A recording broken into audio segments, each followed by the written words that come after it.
आपण पाहत आहात जनसंवाद लाईव्ह न्यूज, निपक्ष बातम्या, निस्वार्थ भूमिका। वळसंग दक्षिण सोलापूर वळसंग येथे एकनाथ शिंदे साहेब यांची जाहीर सभा मोठ्या उत्साहात संपन्न। दक्षिण सोलापूर वळसंग येथे राज्याचे उपमुख्यमंत्री एकनाथ शिंदे यांची जाहीर सभा मोठ्या उत्साहात संपन्न झाली।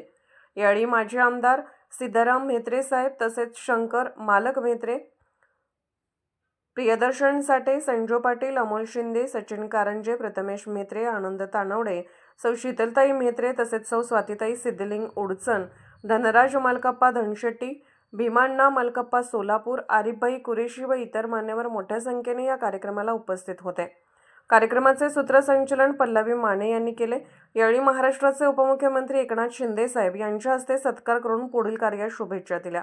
शिवसेना शिंदे गटामध्ये जाहीर प्रवेश केला आहे। यावेळी शिवसेनामध्ये प्रवेश केल्याने प्रमुख उपस्थिती म्हणून सौ शीतल सिद्धरामजी म्हेत्रे, सौ स्वाती सिद्धलिंग उडचण, चपळगावचे अशफाक गुंडू, मिया कुरनूरचे व्यंकट मोहन मोरे, वागदरीचे संजय मलेनाथ होळे, शिरवळचे गणेश शंकर मोरे, सलगरचे भीमण्णा मलकप्पा सोलापुरे, मुगडी संगता शिवानाथ पाटील, आरिफभाई कुरेशी सर्व कार्यकर्ते यांनी शिवसेना शिंदे गटामध्ये प्रवेश केला।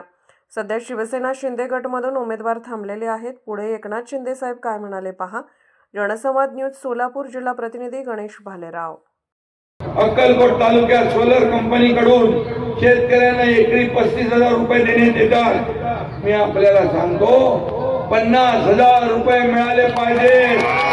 हे मी आपल्याला हे सांगतो, 50,000 रुपये देण्याचा निर्णय सरकारने घेतला। 35,000 का देतात त्याची बचावकेच करू आपण, आणि म्हणून 50,000 रुपये एकरी देण्याचा निर्णय आपण घेऊ, कारण सरकारने ठरवलेला आहे। आणि म्हणून आता बाकी सगळं तुम्हाला जे पाहिजे असेल, मी सगळ्यात एकच सांगतो, विकासाला मी तुम्हाला एवढी विनंती करायला आलो। खूप लोक येतील तुमच्याकडे, निवडणुकीमध्ये हे करतो ते करतो, अंक देतो तंक देतो, पण आम्ही जे तुम्हाला माझ्या लाडक्या बहिणींना जी ओवाळणी सुरू केली ती फक्त निवडणूक नाही, दिवाळी नाही, दसरा नाही, भाऊबीज नाही, कायमस्वरूपी दर महिन्याला ती कधी बंद होणार नाही। म्हणून तुम्ही ठणकावून सांगितलं पाहिजे, आम्ही विकासाला मत देणार, विकासाच्या अजेंड्याला मत देणार। पण येणारी जी निवडणूक आहे, ही निवडणूक कुणाला तरी मतदान करण्यापुरती मर्यादित नाही, तर उद्याचा भविष्याचा फैसला करणारी निवडणूक आहे। तुमच्या मुलाबाळांचं भवितव्य घडवणारी निवडणूक आहे। या अक्कलकोट आणि या सोलापूर जिल्ह्याचं भवितव्य बदलणारी निवडणूक आहे। आणि म्हणून विकासाचा अजेंडा घेऊन आम्ही पुढे चाललोय। विकासाला मत खऱ्या अर्थाने म्हणजे तुमच्या ज्या काही पुढच्या भविष्य पिढी जी आहे ती घडवण्यासाठी निवडणूक आहे। आणि म्हणून या ठिकाणी काय शेतकऱ्यांसाठी दिवसात होता गेला आपण निर्णय, दिवसा वीज पुरवठा काही ठिकाणी होतोय, काही ठिकाणी होत नसेल तिथेही केला जाईल दिवसा वीज पुरवठा, कारण आपण निर्णय घेतलेला। आणि उजनीचं पाणी प्रत्येक गावापर्यंत पोहोचलं पाहिजे। या ठिकाणी जी गावं दुष्काळग्रस्त आहेत त्या ठिकाणी आपण ते पोहोचवणार। त्याचबरोबर मला काही लोक विचारतात की कर्जमाफीचं आश्वासन तुम्ही दिलंय, हो आम्ही दिलंय। एक बैठक आमची मुख्यमंत्री आमची झाली आहे, तुम्हाला मी सांगतोय कमिटी गठीत झाली आहे। आम्हाला योग्य वेळी तुमच्या शेतकऱ्यांची कर्जमाफी देखील झाल्याशिवाय राहणार नाही हा शब्द देतो, कारण हे आमच्या वचननाम्यात आहे।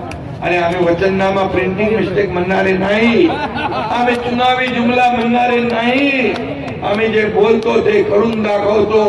त्यामुळे तुम्हाला विश्वास देतो, जे जे आम्ही आश्वासन दिलंय निवडणुकांमध्ये ती सर्व आश्वासनं पाळण्याचं काम जबाबदारी आमची आहे। आणि म्हणून मी तुम्हाला हक्काने विनंती करायला आलोय, हे जे उमेदवार आहेत शिवसेना जिल्हा परिषदेचे, जिल्हा परिषद सलगर शिवराज सीताराम म्हेत्रे, जिल्हा परिषद वागदरी प्रवीण दत्तात्रय तानवडे, जिल्हा परिषद चपळगाव सुजाता लक्ष्मण भरम शेट्टी, जिल्हा परिषद नागनसूर धनराज मल्लप्पा धनशक्ती,